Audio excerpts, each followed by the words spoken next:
Hello students, today I want to change the test because I have been teaching tense for 2 weeks, so I want to change the test. जब कोई चीज़ आप बार बार खाते हैं ना, थोड़ा सा उससे लोग ऊब जाता है, तो हम सोचते हैं थोड़ा सा उसको टेस्ट को बदल दें। हालांकि एक तो बाकी है, फ्यूचर टेंस का चौथा वेद बाकी है, लेकिन थोड़ा सा हम उसमें टेस्ट को थोड़ा बदल देते हैं। आज हम पढ़ाने जा रहे हैं आप लोग को। देखिए, concept of phrases, phrasal verb and idioms, ये 3 है। देखिए, ये इस पर हम क्वेश्चन कर सकते हैं, what is the difference between phrases, phrasal verb and idioms. कोई खास अंतर नहीं है, there is no difference between these 3 items, phrases, phrasal verb and idioms. फिर भी हमको उसको बताना है, थोड़ा थोड़ा अंतर है। तो क्या अंतर है? तो पहला पढ़ते हैं, क्या है? फ्रेजेज, वाक्यांश। वाक्यांश मीन्स क्या हुआ? किसी वाक्य का अंश, ठीक है। तो फ्रेजेज उन शब्दों को कहा जाता है जो किसी वाक्य का अंश होता है। कोई भी वाक्य है, उसका कोई एक पार्ट 2-3 शब्द का हो तो उसको अंश कहा जाता है। तो क्या हो गया उसमें? उसे कहते हैं वाक्यांश। इसको हम संधि विच्छेद हिंदी में करके दिखाएं आप लोग को। वाक्य जोड़ अंश बराबर वाक्यांश, किसी वाक्य का अंश। तो एक वाक्य लेते हैं, कोई वाक्य लीजिए, एग्जाम्पल ही पहले ले लेते हैं। एग्जाम्पल लीजिए,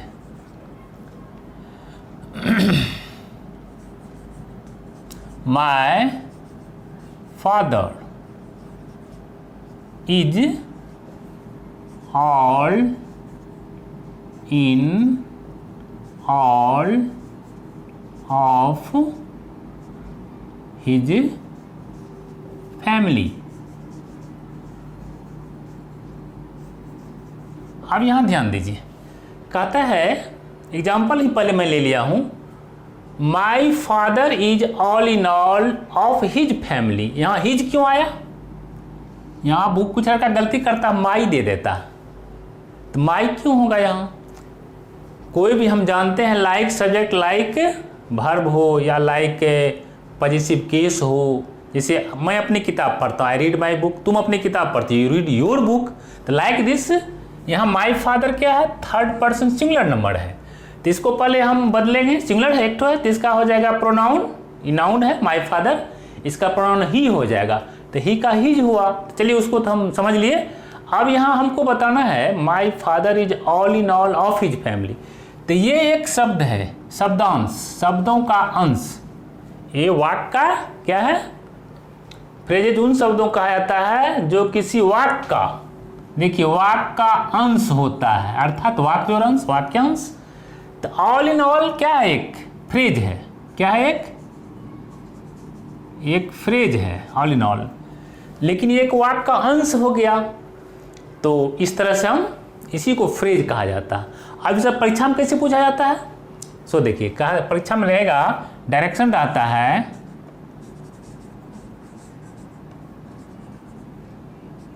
परीक्षा में डायरेक्शन क्या रहता है? सो देखिए,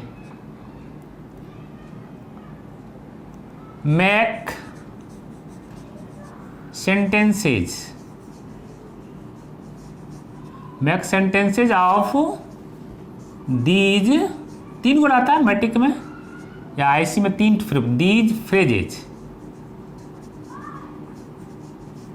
कहता है इन फ्रेजेजों का वाक्य बनाइए। दिया रहेगा ये आपको, ये रहेगा आपको दिया हुआ, क्या दिया रहेगा? एक में all in all, all in all. अक्सर पूछता ऑल इन ऑल, अक्सर परीक्षा में आता, मैट्रिक हो कि आईसी हो, ऑल इन ऑल पूछ देगा, या डील इन पूछ देता है ना, कोई एक पूछ देता है। तो ये आपको मान लीजिए पूछ दिया, तो कैसे बनाइएगा? ऑल इन ऑल हिंदी होता सर्वे सर्वा, तो इसको आप बनाइए, इसी तरह से बना लीजिए। एक वाक्यांश है, तो वाक्य कहीं भी आगे पीछे बीच में डाल सकते हैं इसको, लेकिन वाक्य पर होना चाहिए। तो माई फादर, यही वाक्य बना लीजिए। क्या है इस पर वाक्य, क्या बन जाएगा? माई father is all in all of his family. हो गया, ये हो गया आपको। ये फ्रेज बीच में आ गया जो कि परीक्षा में इसे पूछेगा। ऑल इन ऑल पूछ, अब दूसरा पूछ दिया एट होम इन पूछ सकता है, कुछ पूछ सकता है। एट होम इन पर बनाते हैं दूसरा सेंटेंस। दूसरा सेंटेंस लीजिए, at home in, at home in. अच्छा, ऑल इन ऑल का हिंदी लिख देते हैं सर्वे सर्वा, समझने के लिए सर्वे सर्वा, ये हिंदी हो गया। माने मेरे पिताजी अपने परिवार के स्वामी हैं, सर्वे सर्वा हैं, सर्वेस्व हैं, मालिक कहलाता है सर्वे सर्वा, है ना। तो एट होम का अर्थ भी लिख लेते हैं। क्या होता है एट होम का अर्थ? निपुण। एट होम का अर्थ हो गया निपुण। अब इस वाक्य बनाइए। कोई आदमी मैथ में निपुण रहता है, कोई इंग्लिश में रहता है, कोई हिंदी में रहता है, कोई विद्वान तो एक से एक है, कोई साइंस में रहता है, तो उसी तरह का वाक्य बनाना आपको। एट होम इन मीन्स हो गया निपुण। तीसरा वाक्य बनाइए, इसी पर आगे ही बनाते हैं। कोई वाक्य लीजिए, mister Sinha is at home in English. कोई वाक्य ले लीजिए, श्रीमान सिन्हा क्या है? अंग्रेजी में निपुण है, एट होम इन। ये इन दोनों काम कर गया, अंग्रेजी में भी और एक फ्रेज भी है। समझ गए? तो इसमें कुछ नहीं है। क्या समझे? इसको फिर समझ लीजिए। फ्रेज क्या है? तीनों को हम बताने जा रहे हैं। अभी बताइए, एक नंबर में बताइए फ्रेज, फिर बताएंगे फ्रेजल वर्ब, मुहावरेदार क्रिया, फिर बताएंगे आइटम्स।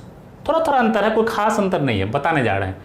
तो फ्रेज क्या है? वाक्यांश। फ्रेज उन शब्दों को कहा जाता है जो किसी वाक्य का अंश होता है। वाक्य जो अंश, वाक्यांश। तो एक वाक्य का अंश हो गया my father is all in all of his family. उसका दूसरा है डायरेक्शन में, दूसरा ऐसे पूछता है परीक्षा में, make sentences of these phrases, चाहे मैट्रिक हो चाहे ऐसी हो, 3 ठो पूछा जाता है, 3 मार्क का, है ना। या आप तो ऑब्जेक्टिव है तो उसका रहता बना हुआ रहेगा, आपको सही में चेक मारना। चलिए, तो पहला है ऑल इन ऑल, सर्वे सर्वा, my father is all in all of his family, ठीक है। दूसरा है एट होम इन, मतलब होता है निपुण। Mister Sinha is at home in English. समझ गए आप लोग? कोई दिक्कत? आगे बढ़े। अब दूसरा लेके चलेंगे, क्या है? दूसरा है मुहावरे, फ्रेजल वर्ब। यहाँ दूसरा लेते हैं आप,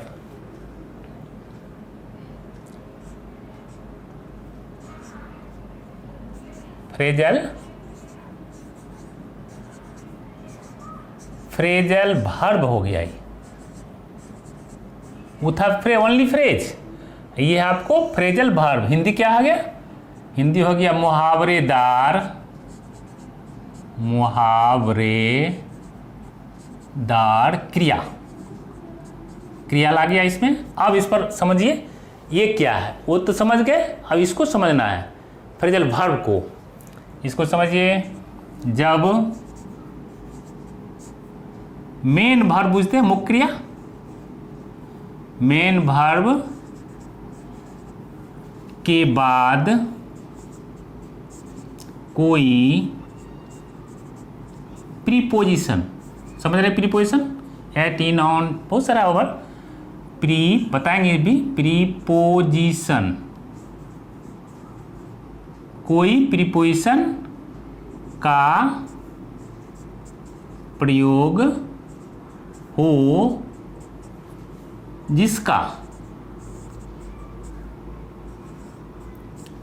जिसका सामूहिक अर्थ होता है, जिसका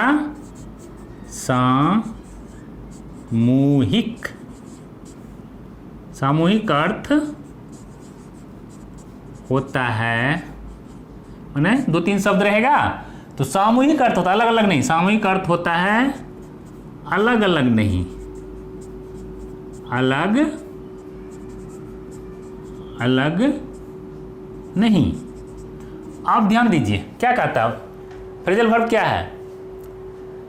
वो तो हो गया फ्रेज। फ्रेजल वर्ब क्या है? जब मेन वर्ब, जैसे मेन वर्ब हो गया ना गो या कोई कीप, तो मेन वर्ब हो गया, उसके बाद कोई प्रीपोजिशन का प्रयोग हो जिसका सामूहिक अर्थ होता है अलग, सामूहिक अर्थ होता है, अलग अलग नहीं होता, अलग अलग नहीं होता है,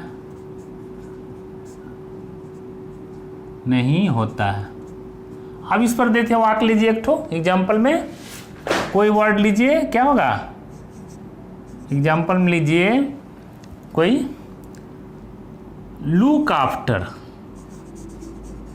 लुक, लुक आफ्टर मीन्स क्या होता है? इसका अर्थ होता है देखभाल करना, देखभाल, देखभाल एक शब्द है, करना। आप इसको देखिए, यदि हम इसको सामूहिक अर्थ हुआ, क्या कहता है? जब मेन वर्ब हो गया आपको लुक, लुक मीन्स देखना, मेन वर्ब हो गया, और उसके बाद आफ्टर क्या हो गया? प्रीपोजिशन हो गया। मेन वर्ब के बाद प्रीपोजिशन का प्रयोग होता है जिसका सामूहिक अर्थ होता है, अलग अलग नहीं। इसको हम अलग अलग अर्थ निकालेंगे तो क्या होगा? लुक मीन्स देखना, आफ्टर मीन्स बाद में, उन्हें बाद में देख लेंगे, होगा ऐसा? नहीं होगा। इसका दोनों का सामूहिक अर्थ होता है देखभाल करना, नो की बाद में देखना। ठीक है, अलग अलग हमें अर्थ नहीं निकालना है, अलग अलग अर्थ नहीं होता है, बल्कि सामूहिक अर्थ क्या हो गया इसका? देखभाल करना। अब इस पर वाक्य बना लीजिए, द, कोई वाक्य, the old man looks after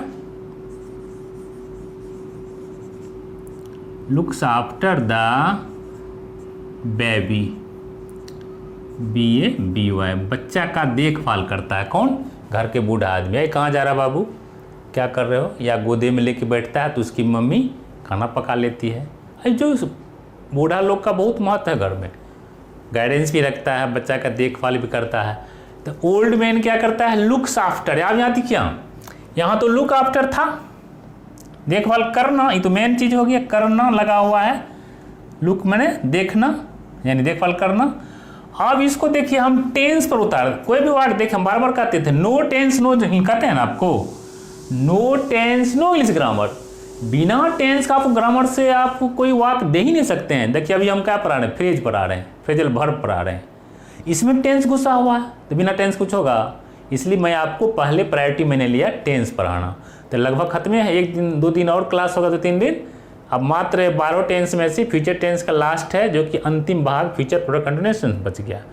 बाकी हम 11 पढ़ा दिए, प्रेजेंट पास्ट फ्यूचर पढ़ा दिए, एगो बचा हुआ है। तो आप यहाँ देखिए सब्जेक्ट क्या हो गया? ओल्ड मैन, ये सब्जेक्ट हो गया। इसके साथ देखिए सिंपल प्रेजेंट का वाक्य है कि नहीं? लुक्स, ये सिंगुलर है तो ये भी सिंगुलर हो गया। अब बाकी उधर जो है वाक्य पर हमको यहाँ टेंस समझाना है। ये हो गया सिंपल प्रेजेंट का वाक्य, नहीं हुआ? सब्जेक्ट प्लस V1 या V5। तो सब्जेक्ट जब सिंगुलर है, मेन है मेन, तो वर्ब भी सिंगुलर हुआ। वर्ब कैसे सिंगुलर होता है? जब उसमें S लगता है तब। V1 पुलर होता है, यदि MEN रहता है, MEN बहुत सारे बूढ़े लोग, तब लुक होता, तब इसमें परिवर्तन नहीं होता। लेकिन हमको एगो संजोग से आ गया, सिंगुलर है तो ये भी सिंगुलर हो गया, जो कि टेंस बताएं आपको, लाइक सब्जेक्ट लाइक वर्ब बताएं, एक मेरा इस पर वीडियो ही है। तो चलिए, तो टेंस के बिना कुछ हुआ, यहाँ भी टेंस घुस गया, बुझी में फ्रेजल वर्ब में घुस जाता, वो कहीं नहीं छोड़ता, हर जगह रहता। टेंस इज एवरीवेयर, बताएं आपको उधर पीछे में कई क्लास में ने बताया। Tense is everywhere like air, tense is everywhere like God in English grammar. Tense जो है ना अंग्रेजी ग्रामर में हर जगह मिलेगा आपको। देखिए इस फ्रेजल वर्ब में टेंस का यूज है, बिना टेंस का हम वाक्य बना ही नहीं सकते, इसलिए मैंने आपको पहले टेंस पढ़ाया। चलिए छोड़िए, तो क्या बोला है? आप दूसरा वाक्य एक और ले लेते हैं। दूसरा वाक्य एग्जाम्पल लीजिए, गिव अप, बहुत इंपॉर्टेंट ही सब है। गिव हो गया मेन वर्ब, अप हो गया प्रीपोजिशन, ये हो गया वर्ब, ये हो गया प्रीपोजिशन, समझ रहे हैं ना? तो गिव अप में होता है छोड़ना, छोड़ना या त्यागना, छोड़ना या त्यागना। अब यहाँ लीजिए, आप कोई व्यक्ति कोई चीज त्याग देता है या छोड़ देता है तो बनाएंगे ना, शुरुआत बनेगा ना। क्या बनेगा? कोई आदमी मान लीजिए स्मोकिंग छोड़ दिया, कोई बैड हैबिट छोड़ देता है, बहुत तरह का चीज छोड़ने का है, कोई लत छोड़ देता अपना कोई, तो ही गेव अप, यहाँ ध्यान दीजिए आप, ही गेव अप स्मोकिंग या बैड हैबिट, कुछ भी लिख सकते हैं। स्मोकिंग मीन्स होता है धूम्रपान, तो वह धूम्रपान को छोड़ दिया। अब यहां दीजिए, ई था आपको सिंपल प्रेजेंट में, ये वाक्य किस टेंस में है? देखिए टेंस हर जगह ना है, सिंपल प्रेजेंट में हो गया था, ये सिंपल प्रेजेंट टेंस का वाक्य हो गया। ये कौन वाक्य है? देखिए सब्जेक्ट प्लस V2 है, it means simple past tense. ये हो गया आपको सिंपल पास्ट टेंस। आपका देखिए पास्ट टेंस रिवीजन हो गया, सिंपल पास्ट टेंस का वाक्य हो गया, नहीं हो गया? तो हर जगह ना टेंस, अब बताए ना आपको, इसमें भी टेंस, इसमें भी टेंस है। Tense is everywhere in English grammar, English grammar में टेंस हर जगह है, ठीक है? तो ये हो गया सब पास्ट इंडेफिनिट का, उसने धूम्रपान छोड़ दिया, पास्ट इंडेफिनिट का वाक्य हो गया। चलिए दो एग्जाम्पल इसमें दे दिए, दो देते हैं जिससे आपको याद भी हो जाएगा। और आगे लेते हैं अब तीसरा क्या है? आइटम्स। तीसरा लीजिए,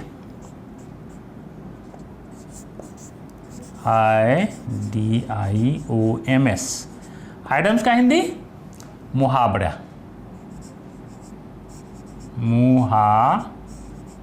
मुहावरे कहिए, मुहावरे। देखिए आइटम्स में मुहावरा हो गया। अब इसके बारे में समझिए थोड़ा सा अंतर। इसमें क्या था? फ्रेजल वर्ब में प्रीपोजिशन आता है मेन वर्ब के बाद, तो फ्रेजल वर्ब हो गया, है ना? इसमें देखिए वही आता, थोड़ा सा में और मिक्स हो जाता है पार्ट्स ऑफ स्पीच। देखिए जब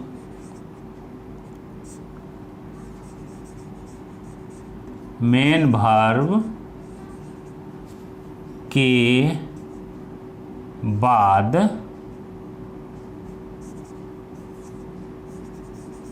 प्रीपोजिशन, मेन वर्ब के बाद प्रीपोजिशन के अलावा, ध्यान दीजिए, या अतिरिक्त, प्रीपोजिशन के अतिरिक्त, प्रीपोजिशन के अतिरिक्त कोई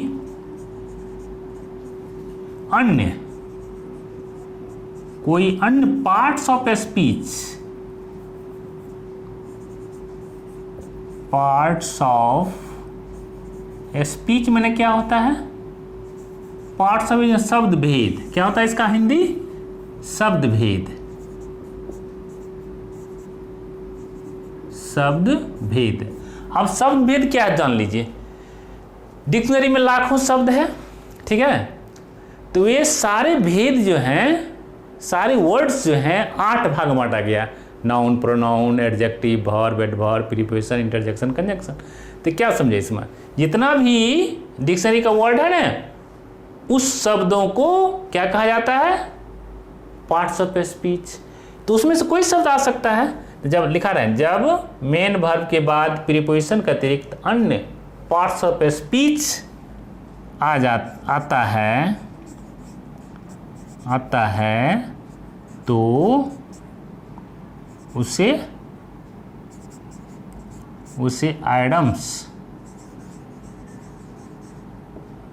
आइडम्स मैंने कहावत, मुहावरा जो कहिए, उसे आइडम्स कहा जाता है। ठीक है? इसमें क्या था अंतर? इसमें था कि सामूहिक अर्थ निकलता है, इसमें भी होगा, लेकिन यहाँ ओनली आता है सिर्फ फ्रेजल वर्ब में, सिर्फ आता है प्रीपोजिशन, सिर्फ प्रीपोजिशन आता है। यहाँ का आता है प्रीपोजिशन का अतिरिक्त, ध्यान दीजिए, प्रीपोजिशन का अतिरिक्त कोई अन्य पार्ट्स ऑफ स्पीच भी आ जाता है। अन्य शब्द, नाउन आ जाएगा, आर्टिकल्स, कुछ आ सकता है। पार्ट्स ऑफ वर्ब तो है, ये है वर्ब का अतिरिक्त। वर्ब तो मेन वर्ब है, मेन वर्ब तो शुरू होगा, मेन वर्ब के बाद प्रीपोजिशन या अन्य कोई वर्ड्स आ जाता है, उसको वो तब उसे आइडम्स कहा जाता है। ये तीनों को हम समझाना है। थोड़ा सा डिफरेंस है इसमें, कोई खास डिफरेंस नहीं है, थोड़ा सा ध्यान देना पड़ेगा। ये तो हो गया। उसके बाद पढ़ाते हैं हम आगे, इसका एग्जाम्पल ले लेते हैं। कोई एग्जाम्पल लीजिए। जैसे रहेगा, अक्सर देखते होंगे कीप टू द लेफ्ट, अक्सर आता है keep to the left. Example में कीप टू द लेफ्ट मतलब क्या होता है? हिंदी होता है बाएं लेके चलें, बाएं लेकर।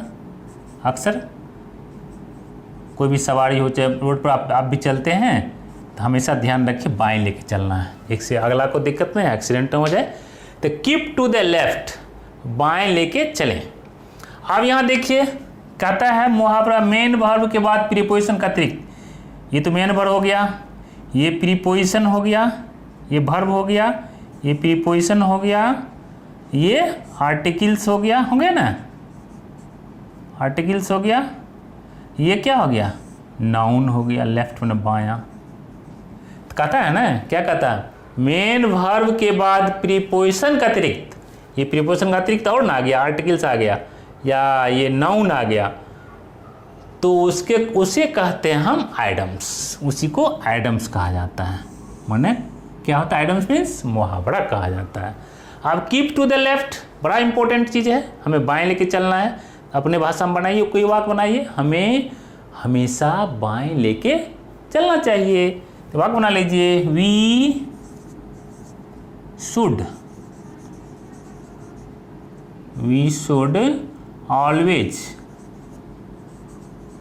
ऑलवेज कीप टू द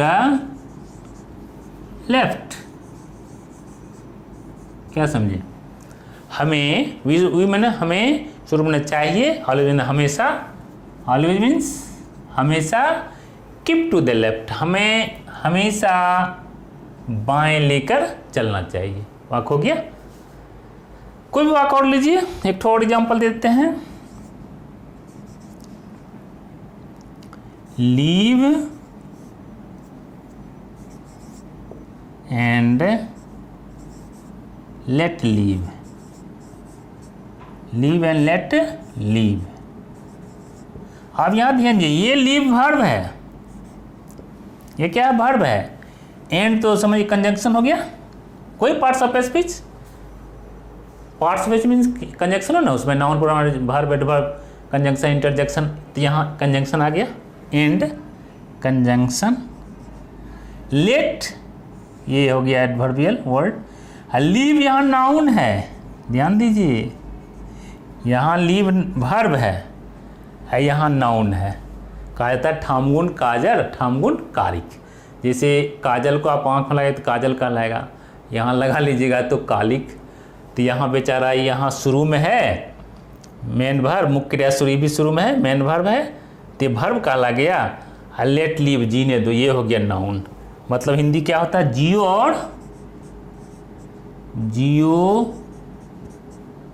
और जीने दो। कितना अच्छा है, जीने दो। ऐसा नहीं कि अपने ठो जियो दूसरे को मार दो, है नहीं, जियो और जीने दो। ये हमारा पॉलिसी भारत की है।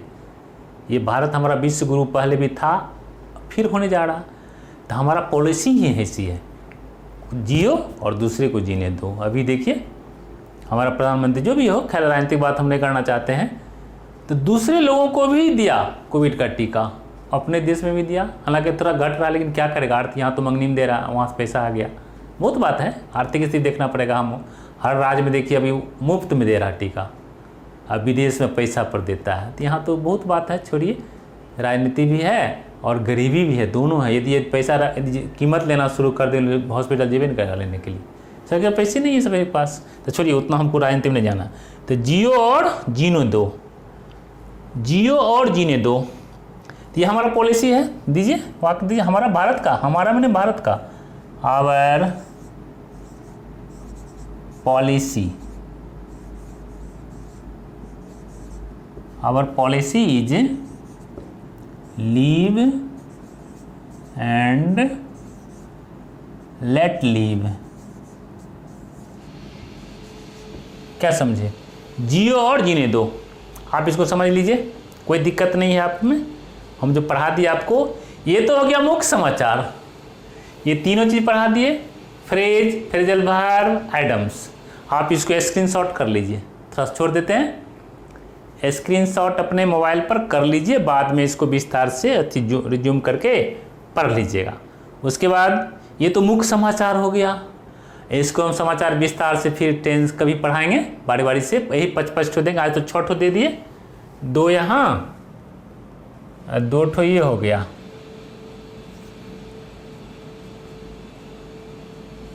कितना हो गया? 4, 2, 6। यदि आप 6 भी याद कर लेते हैं तो मैट्रिक में जरूर 1 ठो 2 ठो फंस जाएगा, ऐसी में परीक्षा में निश्चित है। यदि 6 ठो कर लिए तो 2 को फंस गया, 1/3 तो मामूली बात है। इसलिए आप इसको हमसे जुड़े रहिए, हम बहुत चीज़ पढ़ाएंगे आपको। आज तो फ्रेज पढ़ाया, फिर अगले दिन हो सकता है टेंस को पहले ख़त्म कर देते हैं, कहते हर जगह टेंस है, no tense no English grammar. Phrase में भी टेंस घुस गया, हर जगह है, ये तो कहिए रहे हैं।